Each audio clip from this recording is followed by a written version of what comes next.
The hottest, most trending book in the world, and I don't think you should buy it. Let's get into it. We have an ultimate list for the comic fam today. Honestly, I've been a little down on Marvel Comics over the past year or two, and right now I am the exact opposite. So we'll get there. We'll get there. The hype is real. The buzz is real. People picking up these Ultimate comics are digging them because they are fantastic to read, and I'm excited for what's upcoming. Hit the like, slap the subscribe button. We're here every 7 days covering the most trending and hot comics in the world. And at the list at number 10, a book everyone should have already read by now. When it landed on the list, real talk, I had to stop all research and read it again.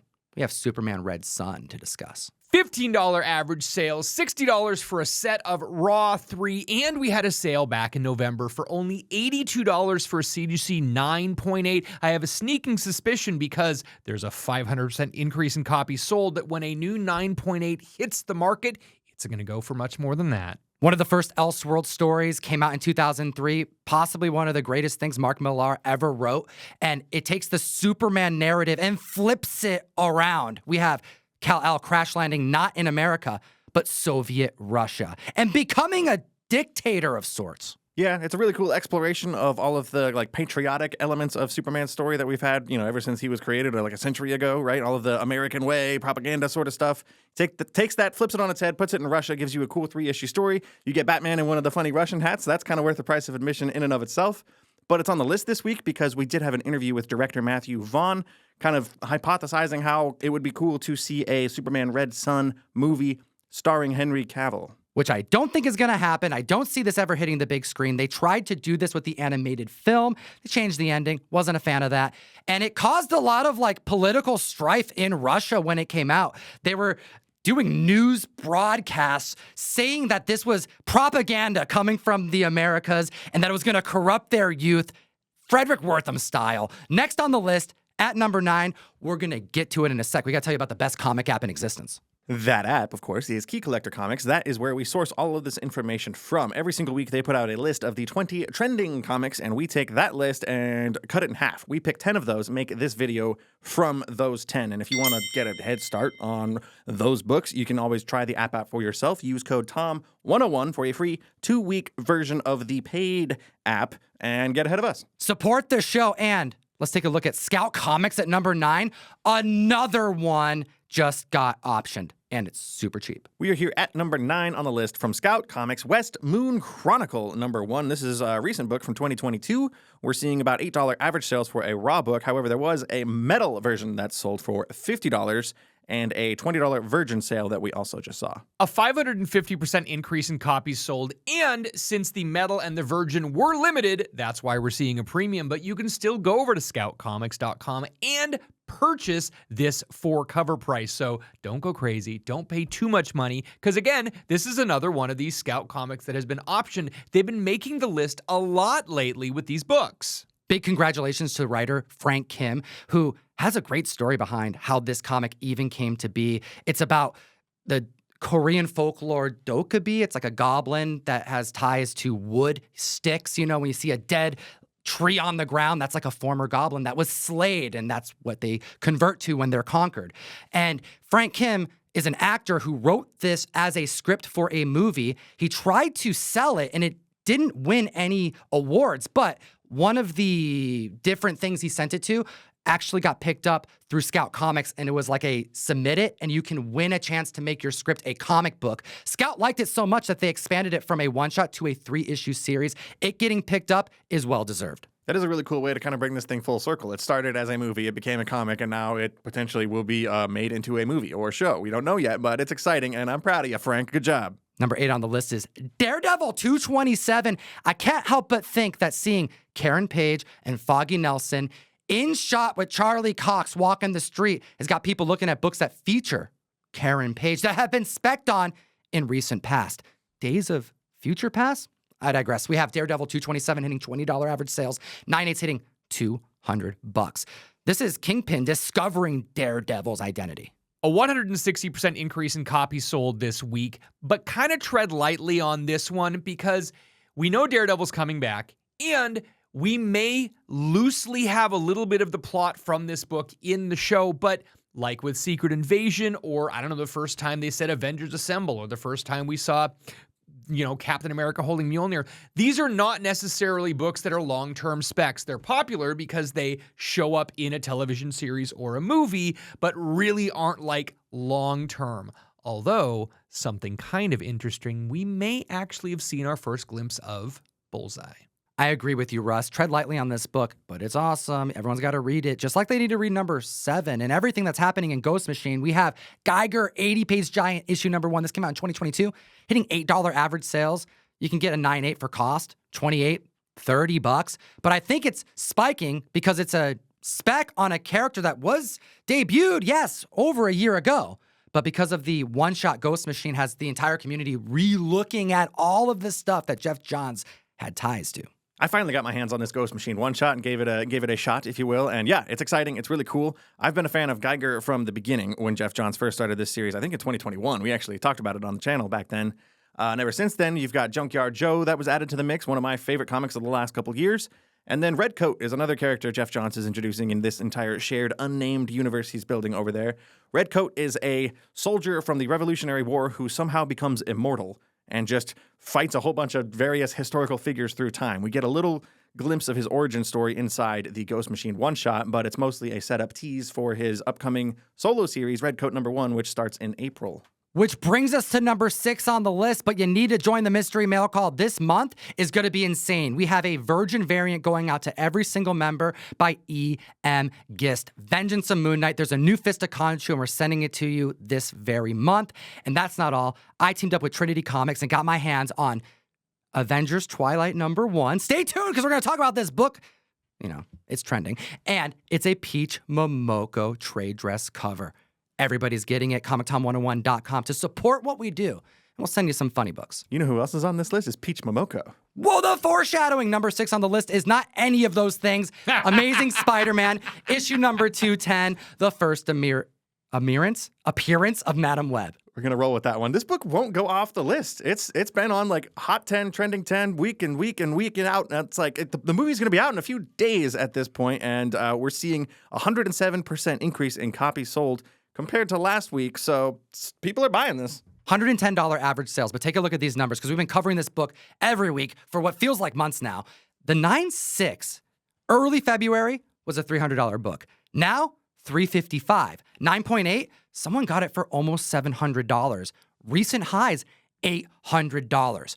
We've hypothesized in length about this, and we have our LCS owner at the table. What do you think is going on with Madam Web in this climate? With the movie coming and the fact that this price is down from the all-time high for $2,500 for a 9.8, it could very well be the perfect storm.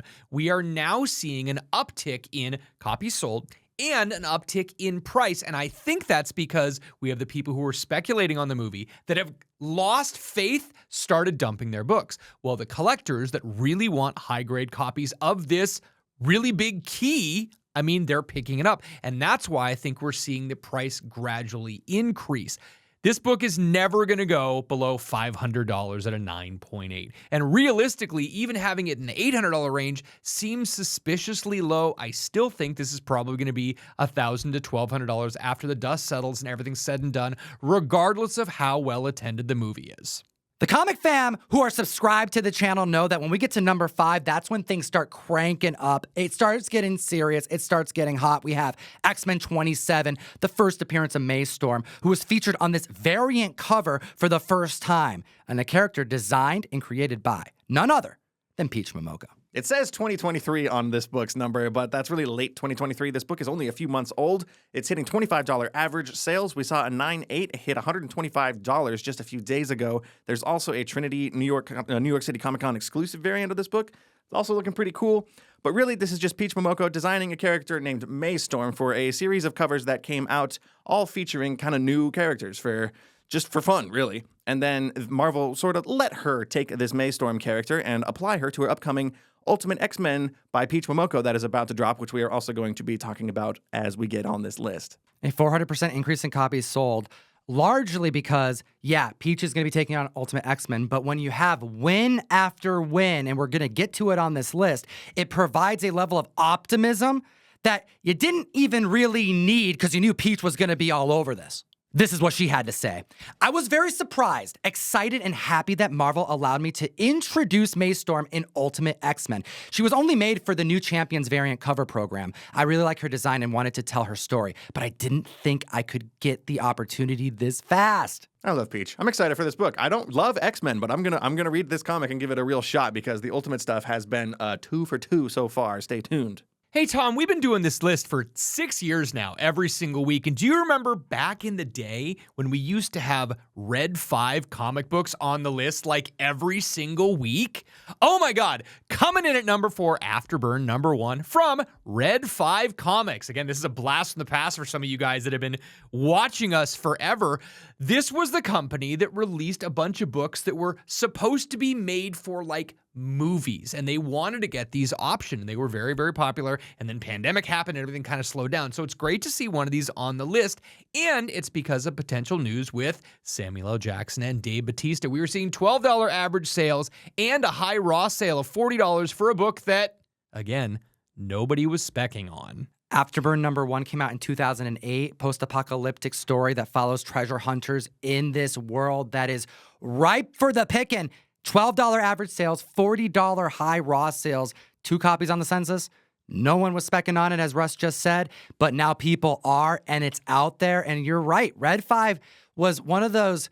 I mean, it is the goal of all publishers to try to get their stuff on the big screen. Mm-hmm. It was just interesting to see how upfront about it they were. Oh, yeah. They were like, you're going to experience our comic books a little differently because we're thinking about them as more of a movie script than an actual comic story, which is kind of hit and miss for individuals who are looking to read comics. But we had a few option titles back in the day because of this effort, and I applaud them for making it happen with some A-list actors. They've got A-list actors. They've got A-list people behind the scenes working on this movie. They're fast-tracking this, too, by the way. They're shooting to start this thing in, like, April, so it might happen sooner than we think. We're seeing 1,050% increase in copies sold of this book.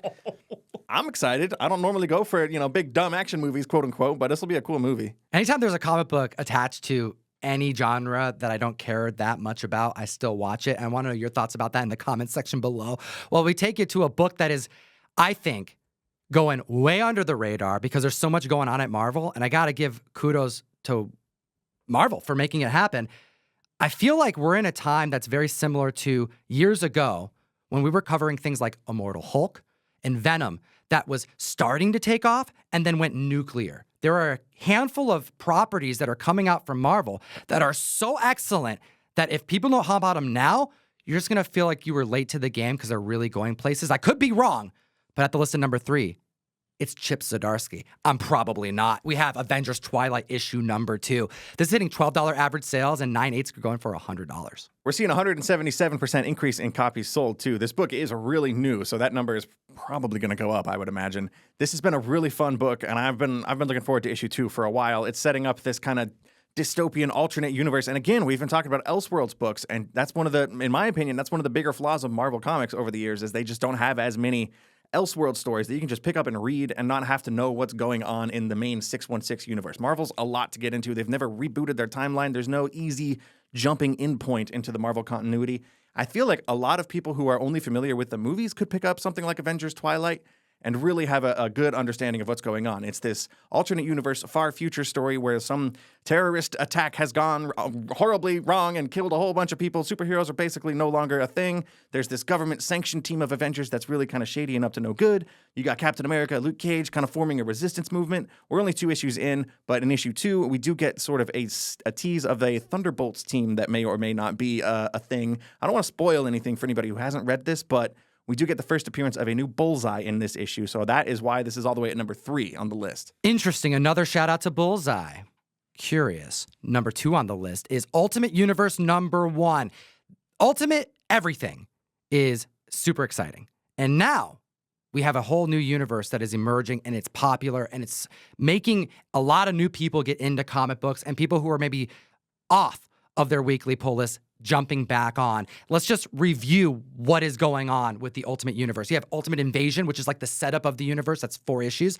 Then we have Ultimate Universe, the number on the list. This is a one-shot. We'll get to that. And then we have Ultimate Spider-Man, of course, which cover price sold out at MegaCon on walls for $60. I'm not kidding. And then we have Ultimate X-Men in the near future with Peach Momoko, and then, of course, Ultimate Black Panther. Stay tuned. And that's it. That's the whole lineup. This is the new Ultimate Universe that Jonathan Hickman just started last year, and like Tom just laid out, I think that's, 6 or 7 issues that have been released so far. So if you want to get on board with all of this new Ultimate stuff, it should be relatively easy, assuming you can, find some of the more harder to get ones that are, we're going to get into some of those numbers later on the list as well. But this is the Ultimate Universe #1 one-shot that just kind of gives an overview of the sort of state of the universe after it was created in Ultimate Invasion. But the reason this is on the list this week is actually kind of twofold. We have the first cameo appearance of Ultimate Black Panther in this issue, and that series just dropped earlier this week and made a huge splash. But also, to bring it back to Peach Momoko and Maystorm, we have the first interior appearance of her character Maystorm that we just got done talking about. That is at the very end of this. It's like a post-credit scene almost. It's a preview of Peach Momoko's Ultimate X-Men #1. There's 2 pages of that. We get a little tiny glimpse of Maystorm. It's very brief, but it is in there. Another book that's only a few months old. We are seeing $12 raw sales. We are seeing $124 for CGC 9.8. It's a 150% increase in copies sold. And you know what? As an LCS owner, I'm just going to say this right now. If it says Ultimate in front of it, you guys should add it to your pull list. And if you can't get a first print, order a second or a third print, because Marvel is going to continue to make more prints of these because the demand is there. Guys, you want to get on, and you do not want to miss the Ultimate train. The #1 most trending, hottest book in the world is selling so aggressively, and Penguin lost like 10 to 20,000 of the copies. Before we get to that, we have listed every single MegaCon variant we have left on ComicTom101.store while supplies last with booth pricing. And I teamed up with Bjorn Berens to release a TMNT #1 Last Ronin Re-Evolution. We have new Turtles, and not enough people are talking about it. And you can get that on the site as well. Support the show, and let's talk about Ultimate Black Panther #1. We've been waiting for this one. We're seeing $20 average sales, but a 9.8 pre-sold earlier this week for $150. This was anticipated. Ultimate Spider-Man came out and sort of blew everybody's socks off, and the real question about this new Ultimate Universe was like, how is Ultimate Black Panther, the second series, going to do? This is written by Brian Hill, and that was a big clue for me because I was a big fan of his book American Carnage from about 5 years ago. It was one of the last Vertigo books before the introduction of Black Label. That was a book about an FBI agent infiltrating a white supremacist terrorist group. It was really dark and gritty.